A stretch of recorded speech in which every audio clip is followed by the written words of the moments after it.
If you're thinking about buying a house, you might be wondering how much money you need for upfront costs. In this video, we're going to be talking about 5 things you'll need to have money for before you close on your new home, so you can see if you have enough money to get started looking for your new home.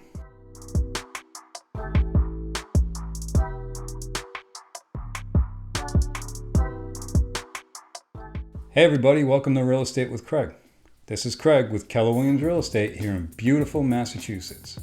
If you want to know everything about what it's like to move to and live here in Massachusetts and Rhode Island, then make sure you tap that subscribe button and click the little bell so you're notified every week when we upload a new video.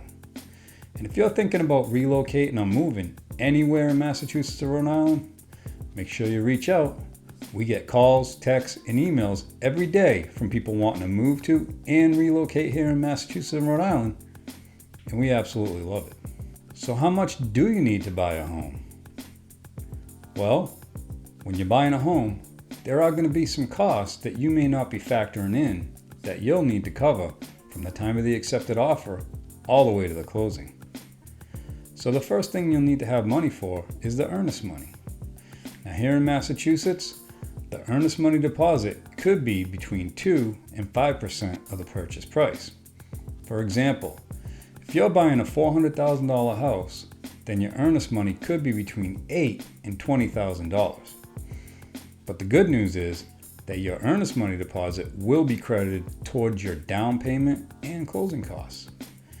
If you want to know more about earnest money, I made a whole video about it, and there's a link down in the description. Make sure you check that one out after this one. But the main thing to remember about earnest money is that when you give that check over, it will be cashed and put into an escrow account immediately. So you want to make sure you have that money in your account. The second thing you'll have to pay for is the home inspection. So getting a home inspection is very important. You don't want to have to pay for a major expense like a roof or to replace a heating system right after you close in your new home, do you? Now, a quality home inspection can point out important information about the condition of the home and its systems, and you could save a lot more than the cost of the inspection. For a typical $400,000 house here in Massachusetts, the home inspection could cost between $400 and $600. And if you choose to inspect for lead paint, pests, or radon, those inspections will be an additional expense that you'll have to cover up front. And unlike the earnest money deposit, the money you pay for the home inspection is non-refundable. I'll put a link to a video about home inspections in the description below. Next is the appraisal. If you're going to use financing to buy your home, then you'll need to have the property appraised. When the lender receives your loan application for a specific property, they'll usually require an appraisal be done to make sure the property is actually worth the amount that it's sold for. They do this so they'll be able to sell the property for enough to cover the mortgage if the buyer defaults on the loan. The cost of the appraisal is usually between $450 and $700. And this will have to be paid before the appraisal is done. And like the home inspection, this is not refundable. If you want to know more about the appraisal and the appraisal contingency, then check out the video on appraisal contingencies linked in the description below. Next is the down payment. So the size of the down payment you'll need is going to depend on the type of financing you'll be using. For example, you may qualify for an FHA loan that could require as low as 3.5% down. Or if you have a good credit score, you may qualify for a conventional loan as little as 3% down. And there are some options that can be as little as 0% down, like a VA loan if you qualify, or a USDA loan. If you want to know more about what loans you qualify for, make sure you speak with a good loan officer. And your realtor will be able to refer you to a lender that can help you with that. For this video, we'll use the FHA option at 3.5% down. On a purchase of a $400,000 home, the loan down payment could be $14,000. And number 5 is the closing costs. These costs will be paying for title fees, title insurance, attorney fees, lender fees, property tax, property insurance, and some other fees and charges. Now, closing costs can usually be about 2 to 3% of the loan amount. So on our purchase of a $400,000 house, your closing costs could be somewhere around $8,000 to $12,000. So the down payment and the closing costs will be paid at the time of the closing.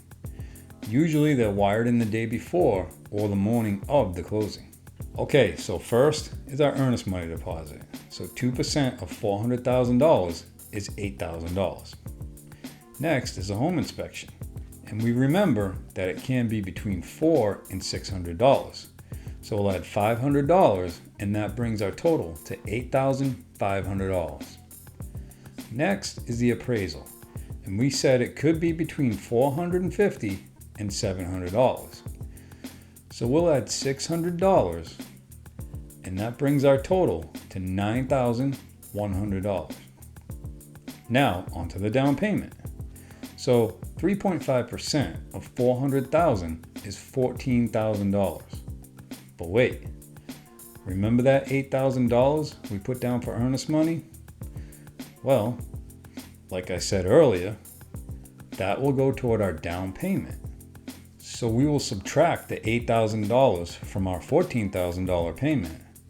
And that brings our needed money for the down payment to $6,000, which brings our total to $15,100. And last is our closing costs. And we said they could be up to 3% of the purchase price. So 3% of $400,000 is $12,000, bringing our total to $27,100. Remember, this is just one example of a $400,000 home purchase with an FHA loan at 3.5% down. If you can't come up with all that money, you can work with your lender to see what kind of no down payment options are available. And you can work with your realtor and talk about options for putting less earnest money down. And a good realtor may even be able to negotiate for the seller to cover some or all of your closing costs. So there you have it.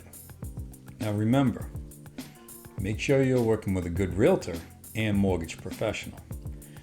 And they'll be able to tell you what you're going to need for upfront costs, specifically for your situation. If you have any questions about any of the stuff we talked about today, or anything else about buying or selling real estate, make sure you call, text, email, or reach out to us on social media. All our info is in the description below. We absolutely love hearing from you. And if this content was helpful to you, then make sure you hit that like button and share this to anyone you think it might help. And be sure to hit that subscribe button and click the little bell so you'll get notified every time we upload a new video. Thanks so much, guys, and we'll see you next time.